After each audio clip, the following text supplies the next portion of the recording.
Welcome, everyone. Today's topic is the family scapegoat, or the so-called problem child, the black sheep of the family. If you've ever felt like you were unfairly blamed for everything or labeled as the one who couldn't get it together, this video is for you. And let me just say this. I know how you feel and I know the pain well. I'm the scapegoat in my own family. I refused to conform and bow down to the systematic abuse in my mother's household, and I was deemed the problem child. Hi, I'm Kerri McKenna Reece. So welcome to the channel. And for those of you who are just joining me, I'm a trauma recovery coach, accredited certified complex trauma instructor, and a mentor, working to help those or serve those that have had a traumatic childhood, much like my own, and others wanting to make a difference. Family dysfunction is a tricky subject. It's something many of us don't fully understand until we're adults and realize there's aspects of our life that just are not working for us or causing us personal pain and hardships. And we start looking back, piecing together patterns, trying to make sense of it all, and realizing those patterns go all the way back to our childhoods. I'm curious, is that how it's been for you? That's exactly how it was for me. And if you were the scapegoat in your family, it's quite possible you internalized the idea that something was wrong with you. But here's the truth. Being scapegoated is a reflection of the dysfunction in the family, not a reflection of who you are. Now, let's dig a little bit deeper into this. In dysfunctional families, there's often an unspoken rule that someone has to carry the burden of the family's problems. And more often than not, it's the child who is sensitive, outspoken, or different in some way who gets blamed as the problem. The family dynamic will twist the truth, and suddenly you're the one blamed for things that have nothing at all to do with you. Maybe your siblings conform to the dynamic of the family, feeling it's their safest resource, even when it's toxic. Because as children, our family and their expectations, that's all we know. And we have no concept or understanding of what toxic or unhealthy means or looks like.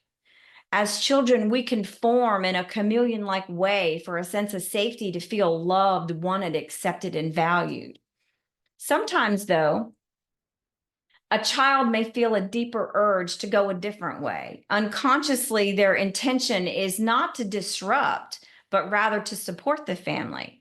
However, when their honesty and their connection to themselves and the truth of who they are, their own personal authenticity, may it be their strength, their drive, their morality, whichever, if it's threatening to the adults who are too unhealthy to accept them for who they are as individuals, that child is scapegoated and labeled as the problem child.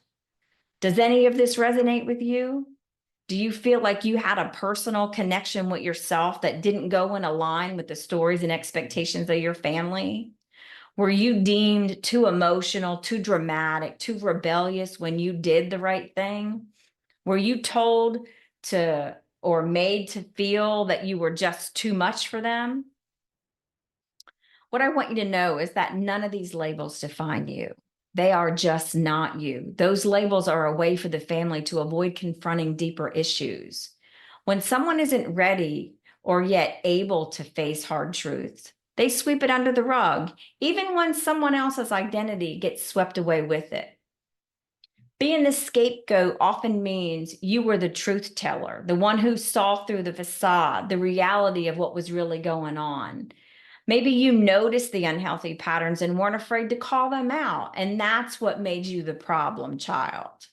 For example, a child being sexually abused may tell an adult, but the adult may not be emotionally mature enough to hear it. They don't know, or they don't have the capacity to nurture and do right by the child. So they shame the child. They dismiss the child's understanding of their experience, or even accuse the child of lying.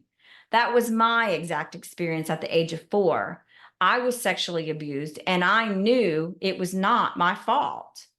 So dysfunctional systems, they need someone to take the fall. And unfortunately, that role often lands on the person who challenges the status quo, the one with the truest voice, the one who still holds that connection with the purity of the deepest part of their soul.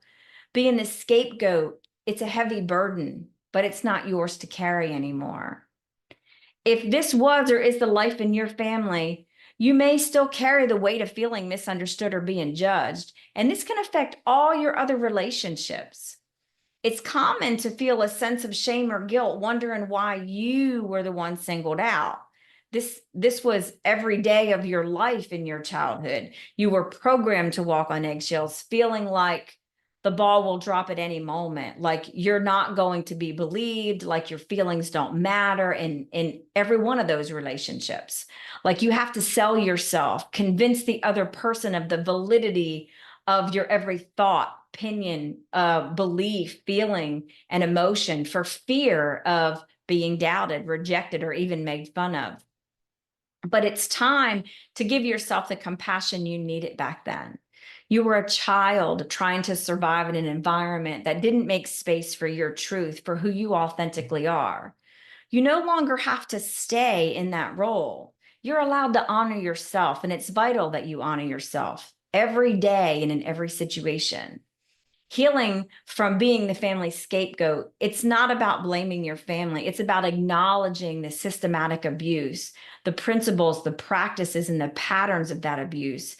It's also about acknowledging the impact of the abuse and giving yourself permission to break free from those labels and roles to be exactly who you are, who you were born to be. Now, let's talk about what healing looks like. It's different for everyone, of course, but it starts with understanding that being scapegoated was never about you. It was about the family's inability to face their own issues so they can project them onto you. And when you recognize that, it's like a weight is lifted off your shoulders. They projected them onto you. So from there, you can start setting boundaries, redefining your sense of self, and surrounding yourself with people who see you for who you really are, not those that label you or put their expectations on you. Because let's be honest, you're not the problem. You never were. Healing is about reclaiming your truth, finding your voice again, and knowing that you deserve love, respect, and understanding just as much as anyone else. It's about deepening that connection you've always felt with that deepest part of your soul, that purest part of you that first felt threatening to those who were not healthy enough to know how to hear you. So if you're watching this and it resonates with you, I want you to know that there's a community of people out here who understand what it's like, and there's no shame in seeking support as you work through those wounds. Before we wrap up, I just want to leave you with this. Being the family scapegoat is painful, but it's not the end of your story. You have the power to heal, grow, and live authentically, free from the weight of those labels. You are so much more than what your family projected onto you. Thank you for watching and for being here. And if you found this video helpful, don't forget to hit that like button and subscribe for more content on healing, personal growth, and navigating life after trauma. And of course, share your thoughts and experiences in the comments below. Let's start a conversation and support each other on this journey. Until next time, take care of yourself and remember, you are worthy of love and acceptance, just as you are.